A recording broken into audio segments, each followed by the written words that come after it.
Hello, my name is Maddie or Books with Maddie, and today I'm showing you the books that I read in February and March. Okay, so this is a combined wrap-up because I did not do one for February because I read... Why didn't I do one in Did I do one in February? Hang on. I think I did a February wrap-up. Wait, what's going on? Alright, false alarm. I did not do a February wrap-up. I don't really know why. I only read 5 books in February, so probably that's why. But I don't know myself very well, so... Okay, yeah, I read 5 books in February, and I read 6 books in March, so I guess I'm just combining those. I guess? I don't know. This is just what's happening now. Okay, so February and March wrap up, so a total of 5 plus 6, 11 books. I'm not gonna be... I mean, I guess I can do like a ranking situation for a deck of TBR, because I did a February deck of TBR, but I didn't do a March deck of TBR. So I'll combine, but I didn't read a lot of books for that TBR anyway. So we're just going to start, and we're going to see where it goes, and we're going to see what happens. I can tell you right now the books that I did not read for February deck of TBR. Okay, Cuckoo Song, The House in the Cerulean Sea, Thunderhead, and Wild Beauty. There were 7 I was supposed to read, 4 of them I didn't. So you already probably saw deck of TBR, punishments, and everything. I think I will still have the same amount of punishments, even though I read 1 more book for that TBR. Okay, let's just move on. Okay, I'm like so scatterbrained today. Okay, so we're gonna start with February, we'll move into March, I will tell you the books, I'll tell you their ratings, and this is the order that I read them because that's how we're doing it this month, not by rating for some reason.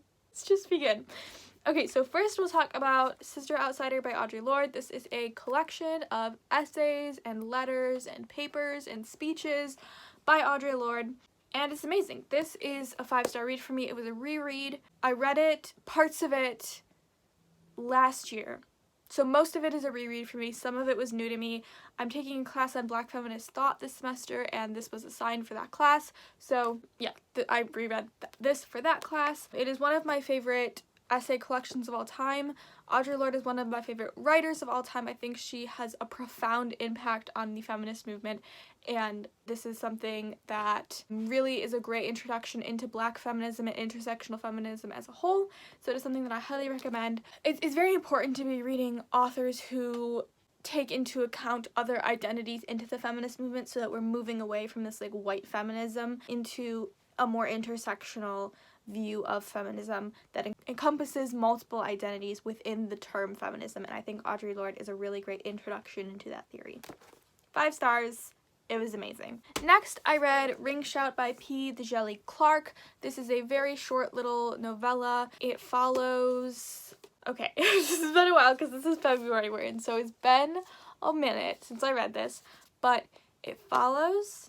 Okay, it takes place in 1915, and the Ku Klux Klan is basically these monsters, like actual like horror monsters that this group of people is trying to basically eradicate, and they basically like captured the attention of all of society and is perpetuating these harmful and horrific, I don't know, I said it like that, ideals.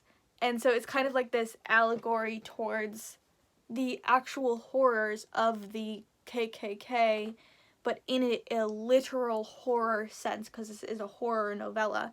So it's like boosting what we know as horror into reality by portraying this real organization that existed in our country, in America, into a horror novel. I really feel like I did not do it justice in that explanation. This was a really hard book for me to get through for some reason, and I think it was because I was in a reading slump when I read it. I was just starting my semester when I read it, and something about the writing style to me was not for me. I think the writing style is almost seems to try to adjust to the dialect of the characters, and I had a little bit of trouble with that. A lot of times I've noticed in either short stories or novels which have characters who have a specific dialect, or it takes place in a time period where there's a specific dialect, the dialogue between characters will match the dialect, but the actual exposition in between the dialogues will be written as regular prose. And this novella didn't do that. It continued that dialect throughout the prose, and that really threw me off for some reason, way more than I thought it would. So this took me quite a bit to get through, despite how short it is, and I ended up getting the audiobook, and that helped me get through it quite a bit. It's still one that I would absolutely recommend people read because I think it has a really deep and profound meaning that is very, very important. And I wish that I could say more about it because I remember having lots of thoughts about it when I was reading it, and now I'm just, so much time has passed and I've read so many books in between that I'm having trouble recalling what I was thinking in the moment.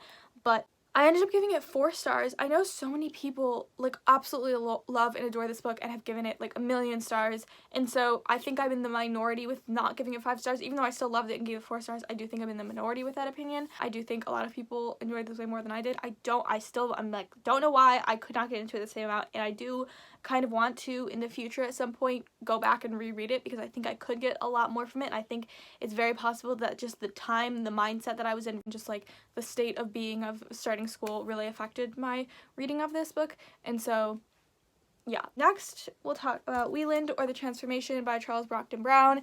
It is that time of year where I talk about a bunch of weird classics that I read for school because I am in the middle of my semester. Wieland or The Transformation is one of the weird classics that I had to read this year. I'm taking a class, the American Novel to 1900. It is not a class that I want to take, but I need to take it to graduate. So we're going to talk about 2 other books in this video that I had to read for that class, and as always I will be pretty brief with them because I don't think anybody really cares that much.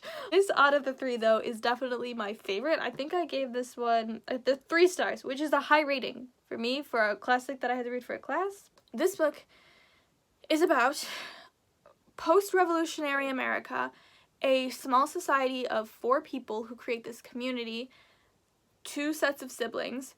They create this community that is supposed to be very peaceful and secluded, isolated, and just like the 4 of them, and that's it. And they just kind of live by their own beliefs, and they live by themselves, and they never go into the city.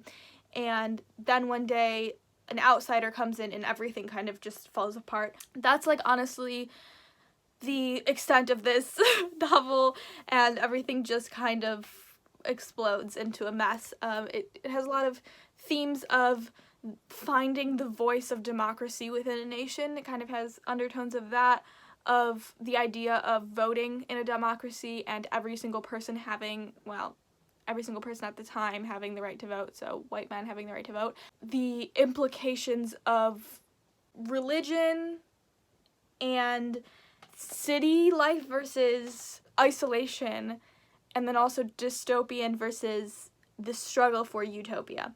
Those are the themes of the book.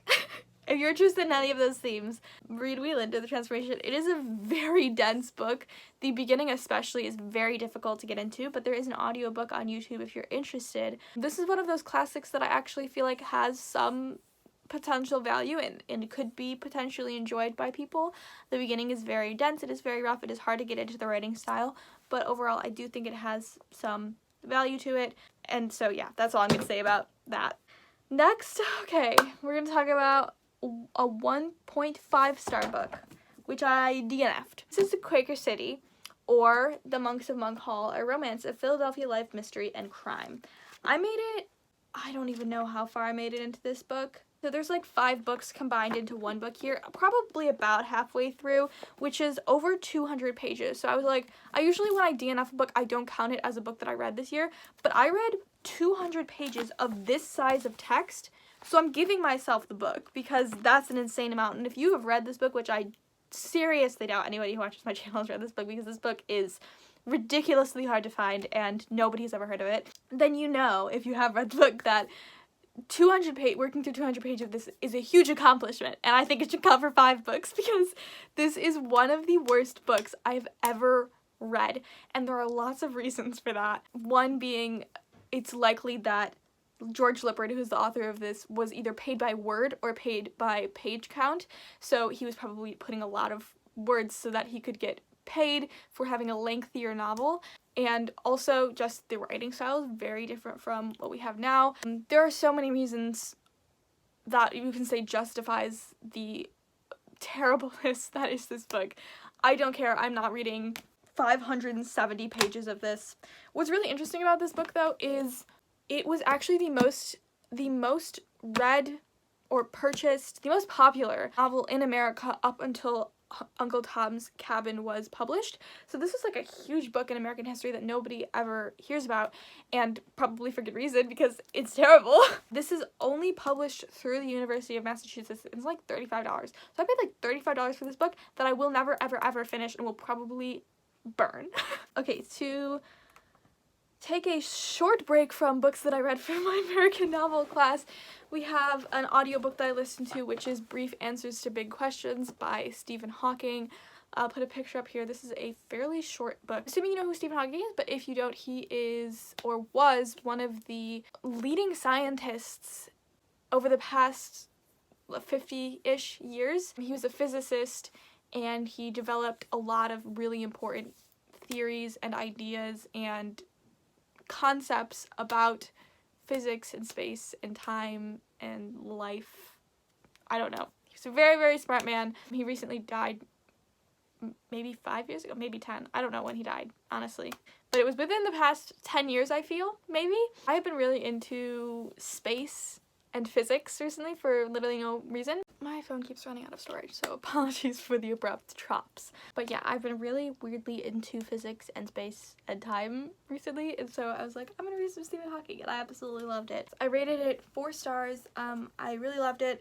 I think what brought down my rating a bit was, and honestly, it could be because I listened to it on audio, but I think a couple parts of it would like mention ideas that were like kind of not fully explained. Like, I do want to emphasize, because a lot of people have asked me this since I like said that I read the Stephen Hawking book, it's like, is it accessible? Like, were you able to understand it? And like, I was able to understand probably 90% of it. Like, it was fairly accessible. I think that Stephen Hawking, or actually this was published after his death, so the compilers of this book did a very good job of making it accessible and explaining certain concepts, but I do think that it could have been slightly more, like, just a couple of things could have been fleshed out a little bit better. I think the readability of it was a little bit lower than it could have been if they had just, you know, fleshed out some of the concepts and kind of kept repeating some of the ideas as they went through, instead of saying them once and then expecting everybody to remember for the rest of the book that really obscure concept that only a physicist would know. But overall, I really enjoyed it and I really highly recommend it. I think it's a really interesting introduction to a lot of bigger concepts and these like really big questions, like, is there life in space, and how will the world end, and is God real, and things like that. It's very, very interesting to hear Stephen Hawking's perspective on that, and all of the, you know, scientific research that he's done kind of encapsulated in this book. And so yeah, I thought it was very interesting. Next, we are back to another stupid gothic novel that I had to read, and that is this book that looks deceptively short but took me a very long time to read. The Narrative of Arthur Gordon Pym of Nantucket. This is Edgar Allan Poe's only novel, and nobody likes it. This is pretty well accepted to be a pretty terrible piece of literature. I'm pretty sure even Edgar Allan Poe called it like a silly little book or something. Like, even he knew that it wasn't really great. But there are a lot of constrictions on what we can read in the class, because it does have to be an American novel, it has to follow Gothic themes, and it has to be published before 1900. So unfortunately, this is one of the ones that I ended up reading, and because Edgar Allan Poe is such a large name within Gothic literature, we read one of his novels. I gave it 1 single star, and if I could have given it less, I would. It was horrible. Like, so very terrible. It follows a man named Arthur Gordon Pym, who sneaks onto a boat, and then him and the rest of the people on the boat basically get shipwrecked, kind of. I don't know if I know what shipwrecked means, but they're basically like in the middle of the ocean, not knowing where to go. They get kind of like lost in the sea, and there's cannibalism, there's a lot of drunkenness, there's mutiny, there's high seas adventures. I believe it is one of the influences on Moby Dick by Herman Melville, which is kind of interesting.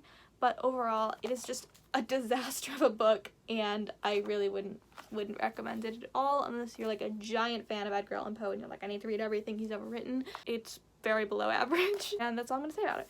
Okay, next we have Where Dreams Descend by Janella Angelis. Angelis, maybe? Janella Angelis. Honestly, I feel like that makes more sense that it would be pronounced that way. This is actually one of the books that I was reading for Deck of TBR, so I did it. I read one of the books for Deck of TBR. This is a YA fantasy novel. It follows a girl named Kalia? Did I just do it? Kalia, I'm an actual genius, who basically lives in this nightclub kind of situation where she performs every night.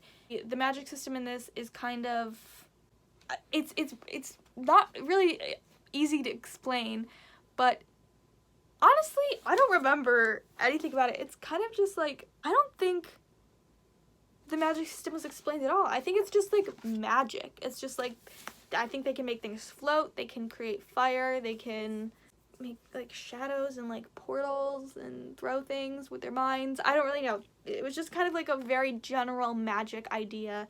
And so she performs at this, some kind of nightclub, I don't know.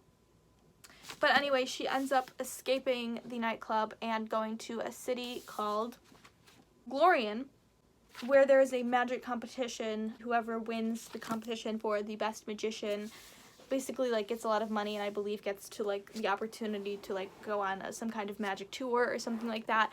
There's like 4 or so judges, 3 maybe 4 judges, and one of them is named DeMarco, who is a magician who kind of just disappeared. He hasn't performed in years and nobody really knows why, but all of a sudden he shows up in Glorian and decides to be a judge for this competition, and it follows his story as well. I gave this book 4 stars. I actually enjoyed it way more than I thought it would. I think it was very well developed character-wise, but now that I'm thinking about it, I think the magic system was actually really underdeveloped, and there was a lot of concepts that in the world building that seemed like they should have been really important and were kind of just like thrown in there at random places, but they weren't emphasized enough to be actually important. Like, for example, it talks about how the city used to be kind of split up between 4 different like groups or families or something, and it's like even on the map how the city was like split up, but I honestly don't remember the importance of that literally at all throughout the book. It was very character heavy, and I think that was like the strong point of the book, but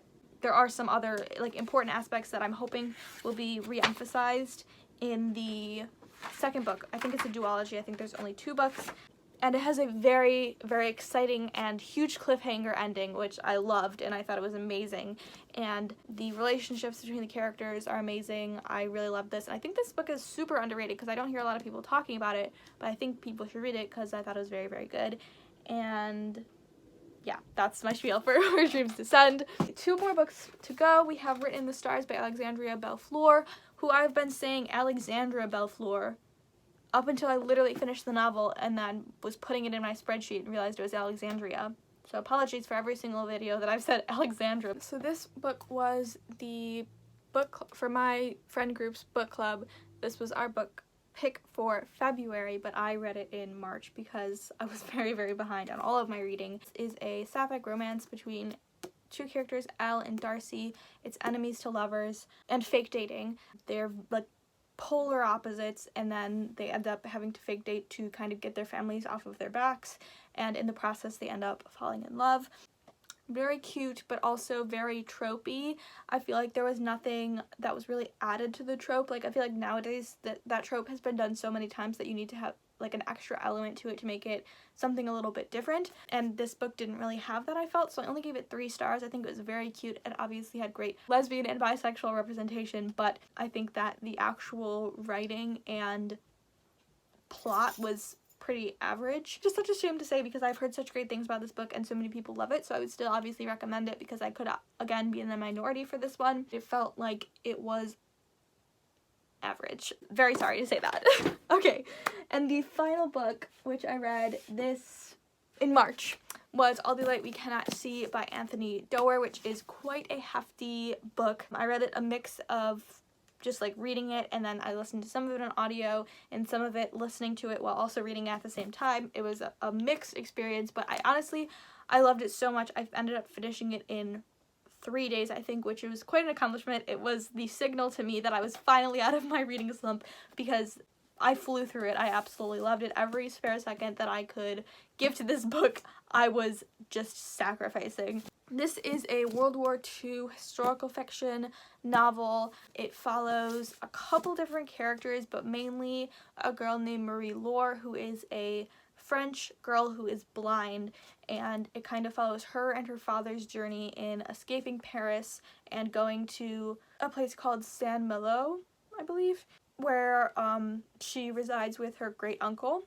And then it also follows a German boy named Werner, who is extremely smart and gets recruited to this, like, just recruited to make technology and like tracking devices and things like that, science mechanics type of situations, for Nazis and for Hitler, and he kind of comes to terms with the impact of his technology on the people around him, and well, like on the people that he's like tracking and finding, and the people who are being killed because of him. He especially realizes that when his and Marie-Laure's lives cross paths, and that's kind of like the big moment. It's not a spoiler, it says that in the synopsis, but that's kind of like what the book is leading to. I absolutely loved it. I mean, I don't think anybody's going to be shocked because this is such a well-acclaimed novel and it is so highly regarded. I think something that's really interesting about this book, and something that I took into consideration a lot when I was rating it, because I had trouble giving it 5 stars at first. I felt like it might have been 4 when I finished it, mostly because I didn't cry, which is kind of a weird thing to judge a book on, but I'm thinking of like The Nightingale, The Book Thief, like these big World War II historical fiction novels that I have sobbed after reading, and I was like, why did this one not make me cry? Because the ending of it is quite devastating, and I could feel the tears like brimming on my eyes, but I mean, I sobbed after I read The Nightingale for like 30 minutes. Like, it's just not the same. And I think what I came to the conclusion was, and why this book felt so different to me, was because there is no Jewish perspective in this book, which I feel like is obviously like one of the most sympathetic perspectives, and one of the most devastating and heart-wrenching perspectives. And even though Marie-Laure is a very sympathetic character because she's blind and she's French, so she's living under the Nazi regime and everything, which is terrifying and horrific to read about and everything. And Werner becomes a sympathetic character as well. There's some other characters within there that are absolutely gut-wrenching to read about. But I thought it was very interesting that there was no Jewish perspective really that was emphasized in this book, and that's just and it's not like a critique or anything, but I was just trying to figure out why I felt so differently about this book than some of the other World War II historical fictions that I've read, and I came to the conclusion that it was because of that. And I think talking about these different perspectives, like a disabled perspective and then somebody within the Nazi regime's perspective, is a very interesting route to take, and I obviously highly recommend this book. I think it's amazing and incredible, and I loved it and everything about it. And yeah, it ended up being 5 stars. That was a long-winded way of putting it, but yes, it ended up being 5 stars and I loved it. That is the actual last book that I read. I don't feel like it's necessary to rank the books because I only read 3 for a deck of TBR, but if I had to rank them, it would go Ring Shout, Where Dreams Descend, All the Light We Cannot See.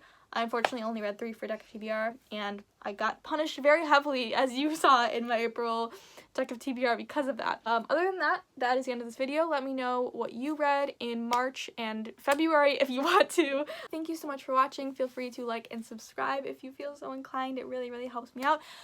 Thank you for 2,000 subscribers. I can't believe I forgot to say that. I have been in such a weird headspace recently, just like completely scatterbrained, but thank you so much for 2,000 subscribers. There will be more that I say about that in probably my next video after this. I don't know. There's exciting things that are going to be happening on my channel due to that, because I just feel like I want to be doing exciting things right now with the channel, because I just hit 2,000 subscribers and that is absolutely amazing, and literally thank you so much. I don't even know, like, that is, I can't even mentally process what that means. Thank you so much.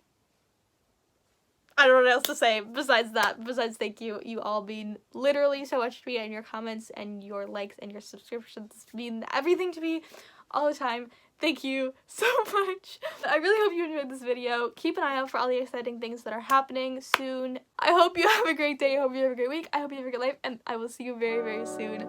Bye.